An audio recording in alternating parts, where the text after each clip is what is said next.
luckily met my soulmate. We got engaged, got married, bought a house.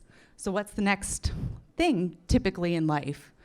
Well, for us, it was to start a family, and I was overjoyed. I couldn't wait. So we started on the journey. It can be fun. And a year later, we weren't able to conceive. So I went to the doctor, saw the doctor, and he said, you really just need to relax. Have a bottle of wine. It's 6 months. If you don't conceive, we'll send you to a fertility specialist. So 6 months came and went. I saw a fertility specialist, and 3.5 years went by. I had 2 surgeries, many ultrasounds, lots of blood work, and lots of disappointing news. And for anybody that's tried to have a baby, you go to the same doctor as people that are pregnant.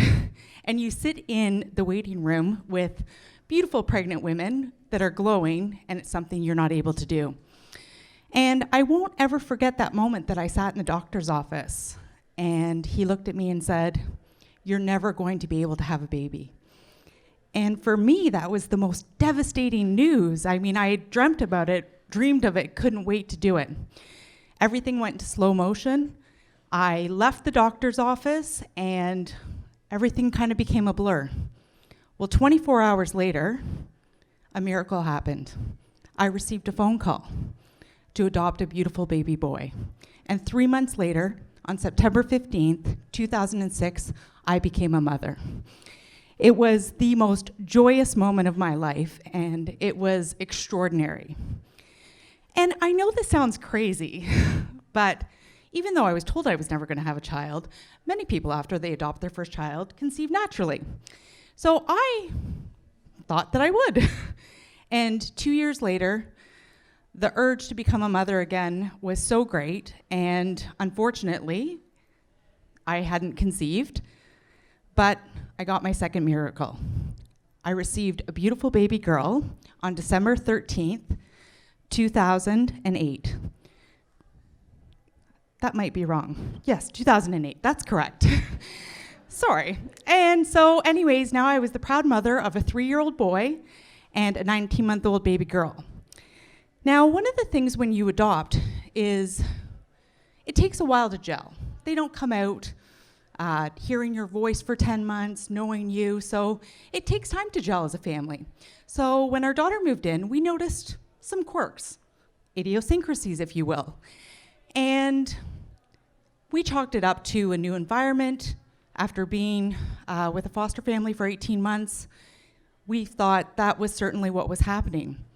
As she moved into daycare, those quirks or idiosyncrasies became greater. She was unable to follow rules. She was behaviorally challenged in daycare, and often we would get phone calls home, or when we picked her up, we were told that she had struggled that day. It certainly got more noticeable as we moved into kindergarten.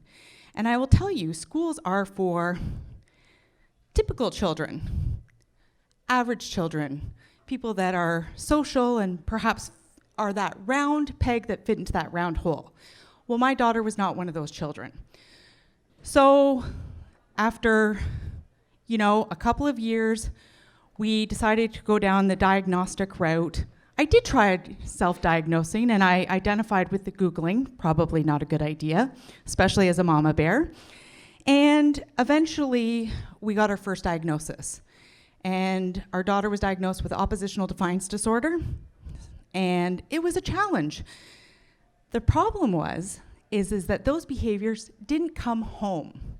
They weren't in our home environment. We didn't see them very often. They were often exhibited at daycare and at school. And the thing of it is when you get labeled in school as, I'll say, a bad child, you wear that label. So you always tend to be the one that, even if you're not in the wrong, you're the one who takes the blame.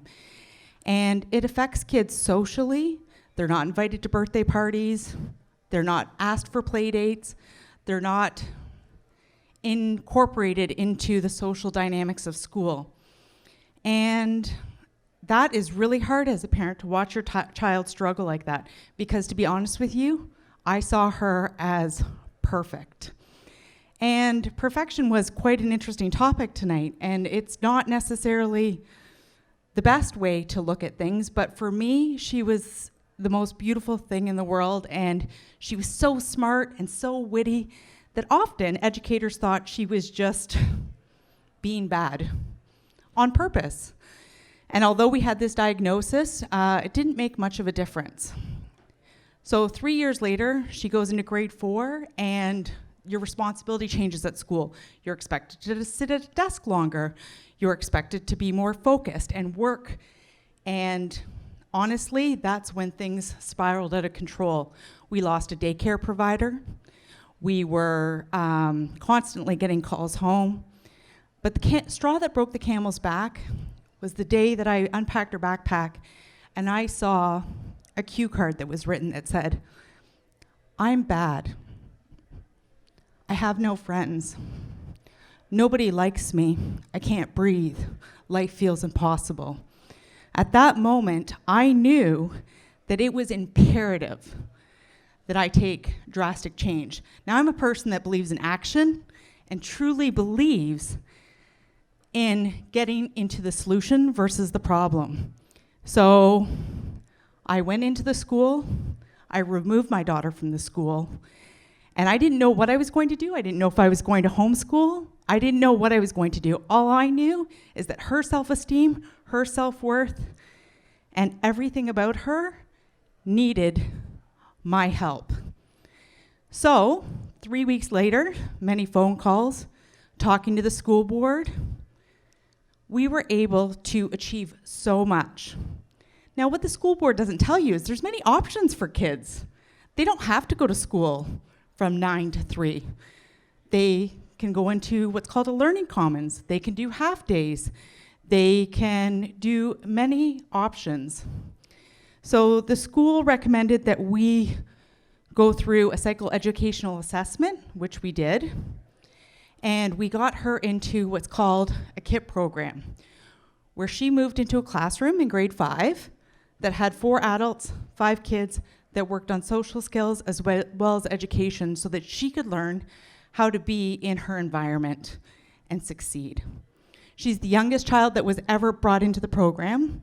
The teacher said to me, "I don't know how you did it. I typically don't see kids till grade 7. He said, "It's a miracle that you were able to get into this program." Well, both my kids are miracles, so it's no surprise to me that we were able to achieve that. Furthermore, we ended up a year and a half later getting into a pilot program because we needed to understand what were at the basis. So we received another diagnosis of attention deficit hyperactivity disorder, but we knew that there was something lying underneath her cognitive issues, the things that were happening, because let me tell you, she can recite every rule in the history, and she can be the sheriff of the playground, and she will be just and she will be fair, but applying those rules to herself was what she struggled with. So we, after becoming part of a pilot program, we were able to get our final diagnosis, which were the basis of everything that was happening with her, which was fetal alcohol spectrum disorder and also generalized anxiety disorder. Now, it was a long, arduous process, many doctor's appointments, many hours, and my beautiful daughter was able to walk through that. And at the end of it, she turned to me because we are now getting a diagnostic center here in Barrie, in Simcoe County. There's only one place in Ontario to get this fetal alcohol spectrum disorder diagnosis, which is at Sudbury Hospital. There's a waiting list for years. And because Haley and 2 other brave kids went through this testing, we are now able to have a diagnostic center here in Barrie. And she turned to me and she said, "Mommy, I'm so proud of myself because now other kids won't have to suffer for the years that I did, and other families won't have to go through what we went through." And today, I'm happy to tell you that she's in grade 7. She's in a regular classroom. She starts later. She finishes earlier. But she has become a poster child for what hard work, success, and going through the difficult things what effect that can have. And I am incredibly proud to be both my son and my daughter's mother, and I'm incredibly proud of the work that she has done. Thank you for your time tonight.